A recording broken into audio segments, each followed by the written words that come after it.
Itu skenario-nya adalah dia bertanggung jawab melepaskan istrinya. Itu wajar saja. Itu naluri suami wajar. Kenapa? Karena ancaman pidananya sama, pidana mati. Kalau ternyata kebenaran materialnya mengatakan bahwa ternyata Randy bukan pelaku pembunuhnya, JPU harus menuntut bebas. Karena orang lain yang melakukan. Justru Randy hanya menjadi bemper yang menerima jenazah dan bla bla bla bla dan seterusnya. Misalnya, itu skenario terburuk.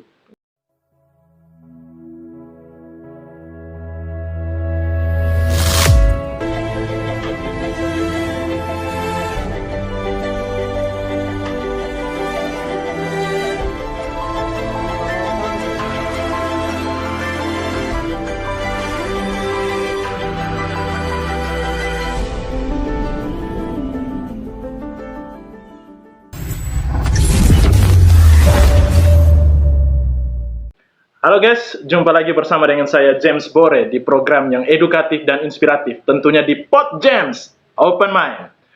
Ya, seperti yang kita ikuti sampai dengan saat ini terhadap persidangan dari kasus pembunuhan ibu dan anak di Kota Kupang atau yang dikenal dengan kasus Penkase sudah memasuki agenda pemeriksaan terdakwa.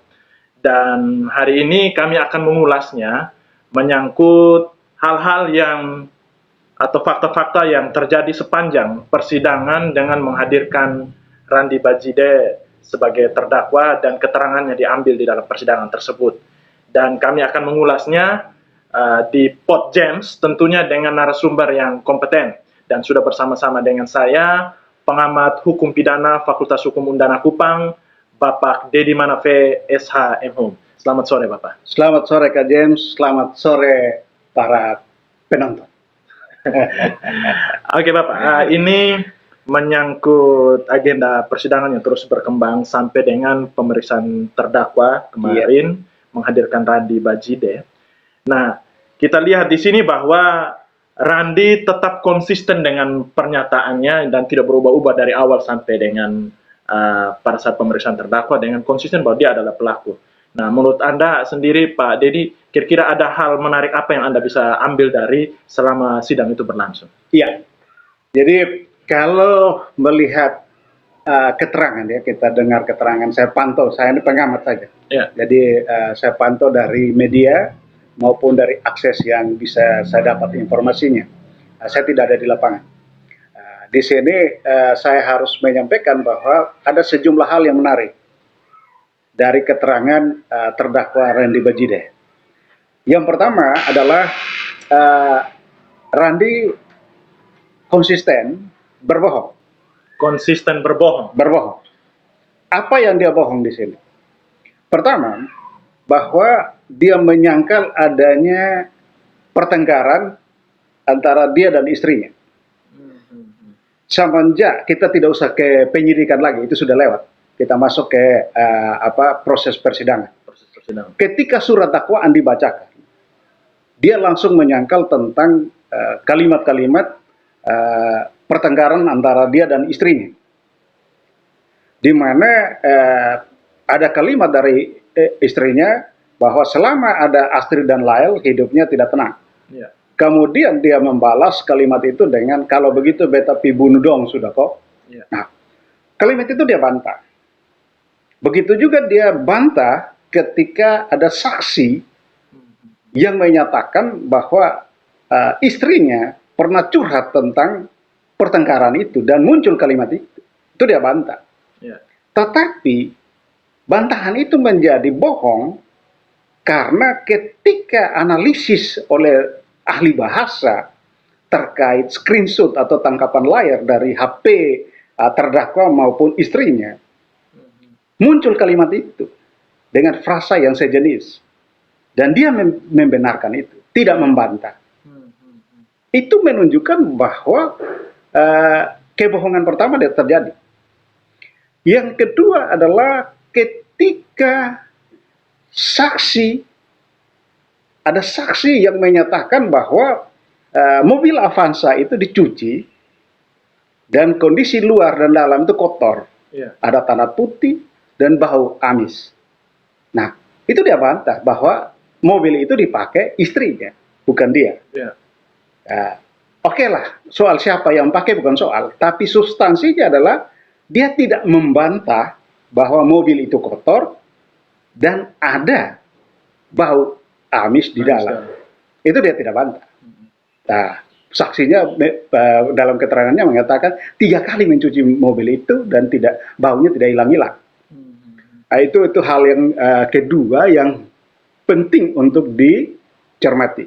Ya. Artinya peran Avanza itu ada di dalam proses terbunuhnya Astri dan Lail. Ya. Nah, kemudian keterangan berikut lagi datang dari ahli forensik. Nah, ini menjadi menarik. Saya tidak terlalu paham apakah ahli forensik ini dia menjadi ahli saja, atau dia adalah ahli yang menjelaskan isi daripada otopsi, karena dia adalah pelaksana otopsi itu. Ya. Nah, kalau dia adalah saksi atau ahli yang menerangkan tentang isi otopsi, maka mestinya sesuai dengan perintah KUHP dia berkewajiban membuat terang tentang isi otopsi itu.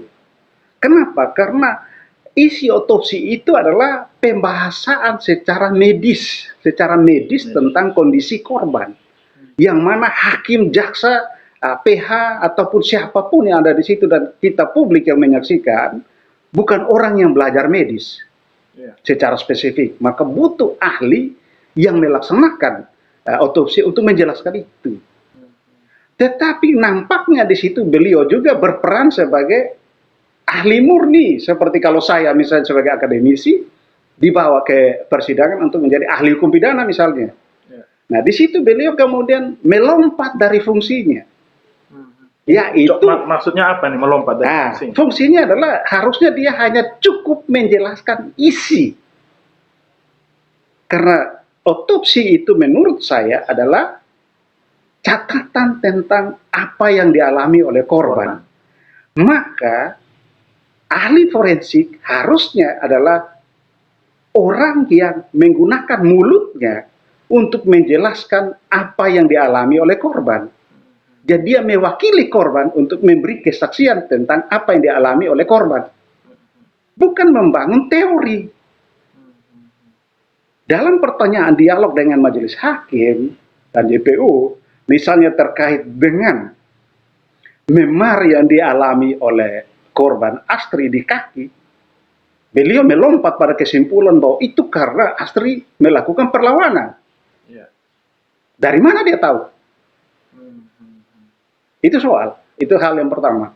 Yang kedua, ketika dalam dialog terkait dengan bau amis dan cairan di dalam mobil Ras maupun Avanza, dia mengatakan bahwa itu cairan tubuh, bukan darah. Dan bau itu karena bau penguapan. Nah, dari mana dia tahu? Kecuali kalau dia sudah melakukan uji laboratorium terhadap hal itu. Artinya Pak, di sini seorang ahli tidak boleh berasumsi ya? Tidak boleh berasumsi, apalagi membangun teori berdasarkan spekulasi kemungkinan, tidak boleh. Kecuali kalau ahli murni yang bukan bekerja dengan fakta, yang teoretikal murni, itu boleh saja. Membangun asumsi berdasarkan teori dasar keilmuan dia, itu boleh. Oleh karena itu, saya melihat bahwa di situ apa dampak kaitan dengan keterangan Randi? Ternyata Randi mengiyakan di situ dan memperkuat keterangan itu, yaitu pada saat dia mencekik Astri, karena Astri sementara mencekik Lail, Astri melawan. Ini kan bersesuaian dengan keterangan ahli forensik. Padahal sebelum itu tidak muncul di dalam BAP maupun di dalam dakwaan, tidak ada. Berarti keterangan ini baru muncul terinspirasi karena keterangan ahli forensik. Kemudian yang kedua, bahwa retak tengkorak daripada Lail itu pun dia terinspirasi dari keterangan ahli forensik. yaitu bahwa pada saat ketika hakim bertanya, kenapa Anda tidak mencegah, berupa mencegah Astri mencekik Clive? Dia bilang bahwa pada waktu itu secara karena kondisi dia mencekik, langsung mencekik, dan kemudian Lahel terjatuh. Nah, apakah terjatuhnya inilah yang menyebabkan retak tengkorak? Ya. Ini kan kemudian keterangan Randi ini mau dipadu-padankan dengan keterangan ahli forensik. Itulah yang makanya saya singgung. Ini jadi timbul tanda tanya. Timbul tanda tanya. Ada apa di situ? Ada apa di situ? Terserah, itu nanti majelis hakim dan JPU yang menggali itu. Saya tidak mau berasumsi terlalu jauh. Ya. Itu poin yang berikut. Kemudian poin yang selanjutnya adalah ketika majelis hakim maupun JPU mengejar tentang pergerakan mobil ras pada jam 1. Ya. Tanggal 28. Pada waktu itu, kemudian Randi membantah bahwa pada saat jam itu dia berada bersama istrinya tidur di rumahnya di Alak. Nah, kemudian majelis hakim bertanya, Anda harus jujur, siapa kalau begitu yang mengendarai mobil ras? Dia bilang dia tidak tahu. Nah, pertanyaannya, ketika dia memarkirkan mobil ras itu di belakang kantor BPK Perwakilan NTT, kunci kontaknya dia bawa atau dia titip? Ya. Karena tidak mungkin mobil itu bisa bergerak tanpa ada yang kemudikan menggunakan kunci kontak. Tidak mungkin. Ya, kecuali sudah rusak kuncinya atau dia bisa otomatis begitu. Kalau duduk langsung hidup dan jalan. Tak bisa seperti itu. Nah, oleh karena itu, andai kata pada waktu itu Randi menitipkan kunci kontaknya, maka justru ini menjadi PR bagi JPU untuk menghadirkan siapa orang itu. Benar. Karena pada saat itu kedua jenazah ada di dalam mobil. Tapi justru jaksa tidak terlalu tajam mengejar keterangan tersebut, yang mana GPS berbeda dengan pernyataan. Ya, mudah-mudahan dengan ini, kalau jaksa menonton ini, ya mudah-mudahan dengan kita Pod James ini, jaksa menghadirkan saksinya. Siapa itu? Itu satu. Yang kedua, kalau pada waktu itu kunci kontak mobil itu dibawa oleh Randi, maka perlu ditelusuri pada pemilik rental Fitri. Ya. Kunci duplikat daripada mobil ini siapa yang pegang pada waktu itu? Kalau ada. Kalau ada. Tapi tanpa duplikat kunci mobil ini tidak bisa jalan juga. Ya. Tapi faktanya GPS jalan. Jangan bilang GPS error. Nah, errornya kapan? Pada durasi mana? Ini tentu ahli GPS harus menjelaskan itu. Kemudian yang terakhir, nanti kita diskusi lebih jauh. Saya coba cari tahu dengan teman-teman yang memantau langsung di dalam persidangan. Saya tidak melihat, belum dapat informasinya, apakah ahli GPS itu ketika melakukan presentasi tentang pergerakan mobil-mobil ini, itu menggunakan peta dasar Kota Kupang atau tidak. Ya, ya. Kalau hanya menerangkan titik koordinat saja bahwa dari titik ini bergerak ke sana, bergerak ke sini, maka bagi saya itu belum lengkap. Mestinya harus pakai peta dasar Kota Kupang, minimal jalur-jalur jalannya. Ya. Sehingga misalnya pada jam ini dia bergerak, mobil ini bergerak dari titik ini, mengikuti jalur ini kemana-kemana. Nah, dari situ kemudian durasi waktu berhenti di mana-mana. Kenapa ini menjadi penting? Karena saya sampai sekarang masih ragu bahwa Astri dan Lahel itu terbunuhnya jam 9 pagi, tanggal 28 di Hollywood. Ya, ya. Bagi saya itu belum tentu. Itu belum ada satu fakta pun yang membuktikan bahwa mereka terbunuh di situ. Ini semua masih berdasarkan keterangan Randi sendiri. Ini semua hanya keterangan Randi. Yang tentu punya maksud tertentu. Nah, itu nanti kita gali. Kalau Kak James mau tanya itu. Nah, ini Pak Dedi menjadi menarik nih adalah kalau dengan keterangan-keterangan yang seperti ini, pembuktian yang tidak begitu kuat, ini kan otomatis apakah bisa berdampak pada unsur perencanaan ini menjadi tidak terpenuhi. Karena kalau kita lihat dari keterangan Randi kan, di mana sepertinya semua ini terjadi akibat suatu situasi yang spontanitas, lalu terjadi pembunuhan. Karena keterangan semua ini kan dengan pembuktian yang boleh dibilang tidak terlalu begitu banyak dan tidak begitu yang sangat minim lah. Nah, gitu. Nah, menurut Anda bagaimana, Pak Dede? Ya, kalau bagi saya justru dari pasal 340 KUHP unsur perencanaannya itu sangat kuat terbukti.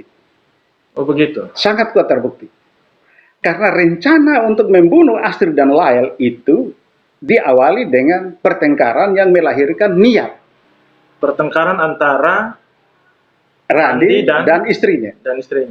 Yang kalimat-kalimat itu kemudian terkonfirmasi pada ahli bahasa dan tidak dibantah oleh Randy. Berarti itu fakta yang sudah valid.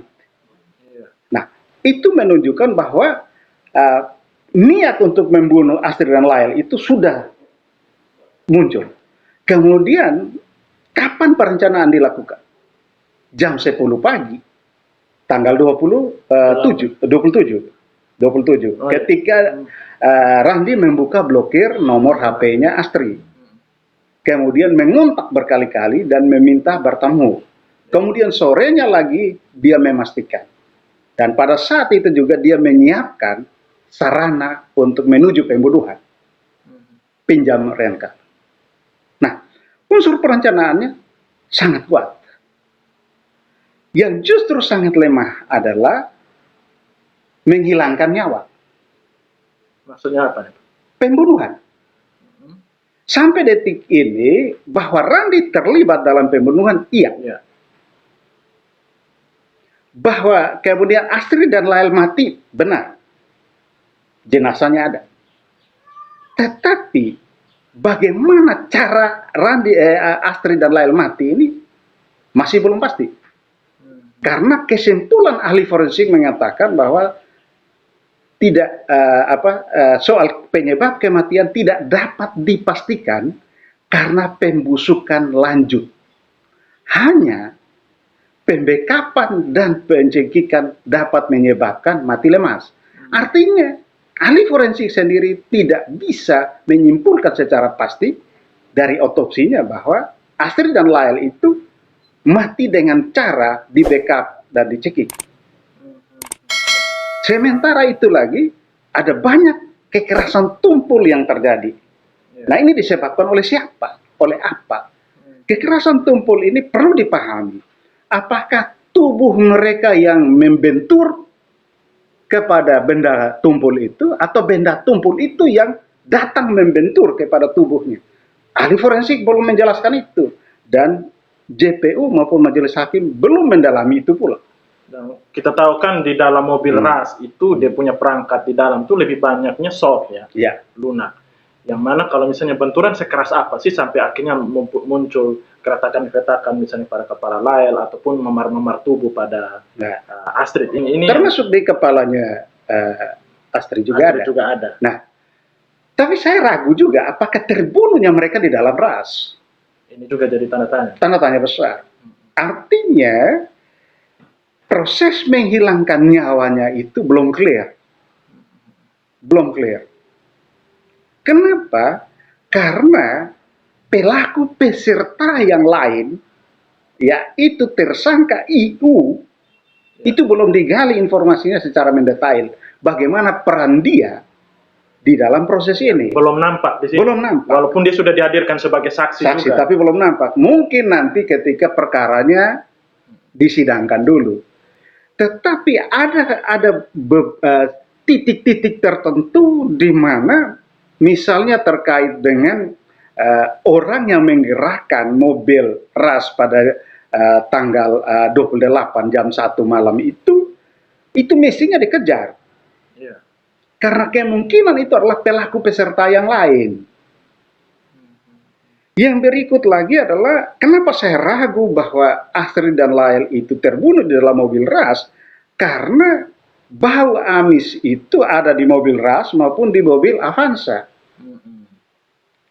Nah, dari sini maka bisa saja ketika penjemputan terhadap Astrid dan Lyle di pertigaan kosnya B itu, di Pasar Oibobo itu, bisa saja bukan mobil ras, bisa saja Avanza. Bisa saja. Karena apa? ada jejak kejahatan di dua mobil ini. Kapan dan di mana terjadi transfer jenazah? Ini penting.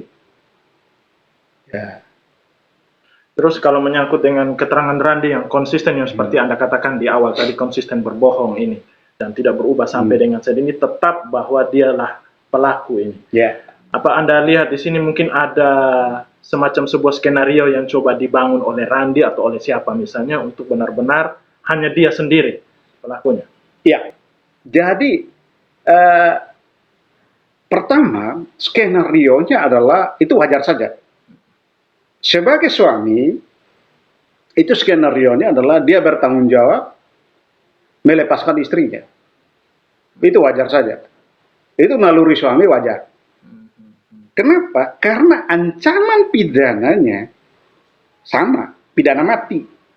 Pasal 55 ayat 1 KUHP itu mengatakan dipidana sebagai pelaku. Artinya, baik yang pelaku material, Randi Bajide sebagai pelaku material, maupun tersangka IU sebagai pelaku peserta, itu pidananya sama. Kalau Randi dipidana dengan pidana mati, IU pun diancam dengan pidana mati. Yang sama. Maka secara naluri, dia ada dalam skenario untuk melepaskan sang istri. Karena mereka punya anak. Biarlah dia yang bertanggung jawab sebagai kepala keluarga, kepala rumah tangga. Dia yang bertanggung jawab. Sebagai laki-laki dia harus bertanggung jawab. Itu kalau kita berpikir logikanya. Yang kedua, tetapi ada skenario yuridis yang jauh lebih besar. Yaitu bahwa ketika mau menafikan motif yang memunculkan niat, kemudian menghilangkan unsur-unsur berencana, kemudian sampailah kepada upaya membela Lael secara seketika tanpa perencanaan mencekik Astri, maka itu secara yuridis bersesuaian dengan konstruksi pasal 351 ayat 3 KUHP. Penganiayaan yang menyebabkan matinya orang lain. Nah, tetapi itu juga skenario jauhnya adalah yuntonya ke pasal 49 ayat 2 KUHP. Pembelaan darurat yang melampaui batas atau nowhere excess. Di mana ketika Randi yang sebagai ayah biologis daripada Lael terketuk nuraninya dan langsung seketika itu melihat anaknya dicekik oleh ibunya, secara naluri dia mencekik dengan tujuan untuk menyelamatkan anak. Itulah metode dia untuk menyelamatkan. Sayang naasnya ketika Astri mati, Lael sudah terlanjur mati. Nah, kemudian dia mau supaya terpenuhi unsur pasal 49 ayat 2 KUHP itu, dia menyatakan bahwa dia bingung. Nah, bingungnya dia itu kalau dilihat dari durasi waktu GPS mobil, itu 4 jam. Jam 9 pagi terbunuh, jam 1 baru beli kantong plastik. Berarti selama 4 jam itu dia bingung. Nah, ini tentunya kita tidak bisa berasumsi lebih jauh. Itu kalau dengan Perlu dites itu psikiater itu. Harus tes itu psikiater. Kalau betul bahwa Randi itu shock yang sangat dahsyat sebagaimana konstruksi pasal 49 ayat 2, jejak shock itu harus masih ada. Dan itu psikiater yang benar-benar psikiater, karena yang dia sudah pada level subspesialis, akan mampu menggali informasi itu. Ada metode untuk menggali informasi itu. Walaupun dengan waktu yang sudah berjalan Bisa. panjang. Trauma yang diderita sekian puluh tahun yang lalu, itu mereka punya metode untuk menggali informasi itu. Kalau kita nonton di film-film detektif kan banyak itu. Tapi itu fiksi, jadi tidak apa. Tapi faktanya bisa kita. Tadi seperti yang dijelaskan tadi Pak Dede, saya coba tarik kembali lagi menyangkut skenario kalau misalnya ke pasal 49. Itu konsekuensi hukumnya apa? Randi bebas. Randi bebas. Ya, karena di situ pasal 49 mengatakan pembelaan darurat yang melampaui batas tidak dipidana. Itu eksplisit bunyi pasal 49 ayat 2 KUHP. Masuk pada alasan peniadaan pidana. dengan segala macam proses persidangan sudah dilalui, pembuktian, kesaksian, keterangan apapun, walaupun dia sendiri mengaku dia yang bunuh, Iya. kalau sampai misalnya ada skenario seperti itu, masih bisa dia bebas begitu. Pertama, melepaskan istrinya. Yang kedua, dia melepaskan dirinya. Nah, sampai di sini maka bagi saya, apa latar belakang pendidikannya Randi? Apa latar belakang pendidikan istrinya? Saya kira apa yang saya sampaikan ini juga mungkin Kak James yang orang sarjana hukum juga baru tahu. Iya. Karena ini betul-betul orang ya betul-betul belajar ilmu hukum baru akan mendalami ini. Nah, artinya saya berasumsi secara teoritikal ada sutradara besar yang merancang bahwa Randi besok lu pergi mengaku lu serahkan diri tapi lu harus begini dalam skenario seperti ini. Maka dia tetap bohong, bohong, bohong, dan bohong. Pada ketika ada bukti eksplisit tentang kebohongan, baru dia mengaku. Contoh, yang tadi sudah saya katakan, dia menyangkal tentang pertengkaran dia dengan istrinya, tetapi begitu ada bukti eksplisit terkait tangkapan layar HP, dia membenarkan. Ini soal. Andai kata misalnya aktor yang menggerakkan mobil RAS pada jam 1 malam itu dihadirkan, pasti dia akan membenarkan. Muncul lagi fakta baru lagi. Fakta baru lagi. Tapi sepanjang itu tidak ada, Dia menyangkal. konsisten menyangkal. Konsisten menyangkal. Nah ini kalau sampai dengan saat ini menurut Pak Dedi sendiri, jaksa harusnya bertindak seperti apa nih untuk bisa betul-betul mengungkapkan fakta-fakta terbaru? Bagi saya, jaksa itu ahli-ahli hukum dan mereka juga adalah praktisi-praktisi hukum yang luar biasa. Punya pengalaman yang luar biasa. Mereka jaksa-jaksa terpilih. Oleh karena itu, saya kira kejaksaan, baik kejaksaan negeri, Kupang maupun kejaksaan tinggi, penting untuk selain mereka yang hadir di dalam sebagai pemain di belakang meja hijau, tetapi pengamat dan evaluator itu harus tetap ada. Peran pengamat dan evaluator dari internal kejaksaan sendiri harus ada untuk mengevaluasi proses ini dan melihat bahwa titik-titik yang perlu dikejar itu apa. Itu saran saja. Mudah-mudahan mereka sudah lakukan. Sebab tidak bisa melepas tim jaksa ini terjun bebas. Kenapa? Kita ambil saja the dream team di sepak bola. Itu dari mulai dari striker sampai penjaga gawang itu ambil tim-tim terbaik. Tetapi toh mereka harus dikendalikan oleh coachnya, oleh pelatih. Pelatih yang akan menginstruksikan. Maka mereka bisa menang. Kalau tidak, amburadul mereka. Sama seperti ini juga. Jaksa-jaksa qualified yang luar biasa. Tetapi kalau coachnya tidak bagus di belakang, amburadul nanti. Ini soal. Adakah satu prediksi terburuk yang Pak Dedi bisa lihat dari proses perjalanan sidang sampai saat ini dengan pemeriksaan saksi-saksi yang dihadirkan JPU, sampai keterangan terdakwa begini yang semoga saja tidak terjadi begitu? Ya, jadi saya sudah sempat posting bahwa begini, ketika saya bolak-balik semua pasal 1 sampai pasal terakhir KUHP, mencari tahu kemudian dari berbagai referensi tentang jalannya persidangan perkara, apakah ada ruang untuk seorang saksi itu dipanggil untuk beberapa kali? Logikanya begini, kalau di penyidikan itu seorang saksi bisa diperiksa berkali-kali. Kenapa di persidangan yang merupakan babak perseteruan paling akhir, babak final, ruang itu tidak ada? Misalnya. Nah, ternyata KUHP tidak mengatur tetapi juga tidak melarang.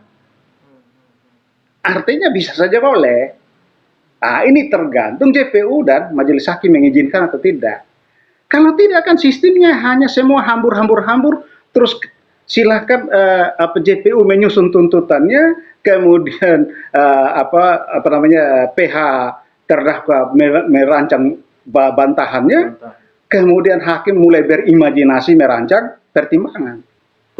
Putus dan selesai. Lantas apa makna daripada kebenaran material dalam sistem pembuktian perkara pidana? Karena tujuan dari semua perjalanan kasus ini kan bukan soal nanti ada pelaku yang bertanggung jawab. Bukan. Tapi bagaimana kebenaran ini bisa terungkap sebenar-benarnya? Gitu. Sebenar-benarnya. Bahkan seperti saya pernah katakan di podcast yang lain, saya katakan kalau ternyata kebenaran materialnya mengatakan bahwa ternyata Randy bukan pelaku pembunuhnya, JPU harus menuntut bebas. Karena orang lain yang melakukan. Justru Randy hanya menjadi bemper yang menerima jenazah dan bla bla bla bla dan seterusnya. Misalnya, itu skenario terburuk. Ya, karena kalau kita orang awam melihat dari proses perjalanan persidangan sampai saat ini, sepertinya kayak lemah sekali untuk betul-betul melihat keterlibatan Randy betul-betul untuk kuat bahwa ini dia betul-betul pelaku di situ. Iya. Ini banyak variabel. Karena ini semua masih berdasarkan keterangan dia sendiri, kan? Ya, ini banyak variabel yang menentukan. Saya melihat secara teoritis. Pertama, dakwaan jaksa, surat dakwaan itu adalah dominus litis. Artinya itu adalah bingkai yang harus dipakai, rule of the game yang ditetapkan dan harus bekerja berdasarkan surat dakwaan. Tetapi konstruksi bagusnya surat dakwaan itu dan saktinya surat dakwaan itu harus berdasarkan BAP dan bukti-bukti, supply bukti-bukti. Artinya apa? Contoh, kalau misalnya JPU mau mengejar tentang saksi yang mencuci mobil 3 kali dan bawa amis, apa buktinya? Karena kalau hanya keterangan saksi pencuci mobil, maka berlaku ada gium unus testis, nullus testis. Satu saksi bukan saksi untuk item itu. Jelas JPU keteteran. Tapi kita bandingkan dengan misalnya tentang motif pertengkaran. Oh, ada 2 saksi. Yang kemudian ada bukti lagi tangkapan layar. Jadi untuk item-item yang lain yang sekarang beredar dalam proses persidangan ini, rata-rata didukung oleh alat bukti yang cukup. Tetapi pada item-item kunci, saya tidak akan jelaskan lebih jauh, karena nanti itu menjadi senjata bantahan daripada PH. Yang nanti akan menyulitkan proses nanti. Di situ menunjukkan bahwa ada item-item kunci yang tidak didukung dengan alat bukti yang cukup. Minimal 2 alat bukti. Ya, saya ambil contoh misalnya keterangan Ferry Taunus yang mencuci mobil Avanza di kantor BPK. Itu apakah memang tidak ada, sampai dengan saat ini belum dihadirkan alat bukti berupa rekaman CCTV di BPK? Apakah memang tidak ada atau bagaimana, kita tidak tahu. Nah, itu yang tadi saya bilang. Keterangan saksi pencuci mobil harus didukung dengan alat bukti yang lain. CCTV. Berarti ada alat bukti yang lain. Kan begitu. Nah, tapi sepanjang kalau dia keterangan itu sendiri dan berdiri sendiri, maka dia tidak bernilai pembuktian. Karena dalam hukum pembuktian, satu keterangan itu meskipun sendiri, tapi harus bersesuaian dengan alat bukti yang lain. Itu baru bernilai. Dan itu yang belum nampak ya? Belum nampak. Pertanyaan terakhir Bapak. Kira-kira kalau dari analisis Bapak sendiri dalam proses perjalanan sidang yang sudah berlangsung ini, prediksi putusan akhir kalau dari Bapak sendiri melihat ini, putusan hakimnya nanti seperti apa? Iya. Jadi, kalau sampai pada lihat sidang kemarin, di situ hakim sudah menyampaikan bahwa terdakwa harus jujur supaya jangan memberatkan. Itu menunjukkan bahwa hakim sudah memiliki petunjuk alat bukti keempat yang merupakan kumulasi daripada keterangan saksi, surat, dan keterangan terdakwa. Maka alat bukti keempat ini baru muncul ketika sampai pada tahap mendengar keterangan terdakwa, alat bukti kelima. Nah, di situ berarti hakim sudah punya keyakinan bahwa terdakwa Randy sudah berbohong. Tidak jujur ya? Tidak jujur. Nah, dengan kata lain juga, dia berbelit-belit pada posisi tertentu. Ya. Termasuk dia selalu bilang tidak tahu, tidak tahu, tidak tahu. Itu berarti dia tidak mau menyampaikan dengan baik. Membuka. Meskipun dia mengatakan dia menyesal. Orang menyesal harusnya jujur, bukan menyesal kemudian berbohong. Itu berarti bukan penyesalan.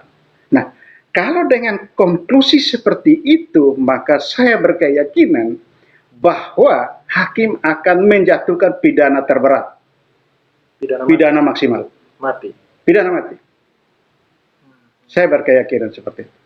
Kenapa? Pertimbangan pertama, motif sangat jelas. Perencanaan sangat jelas. Menyiapkan sarana dan segala macam.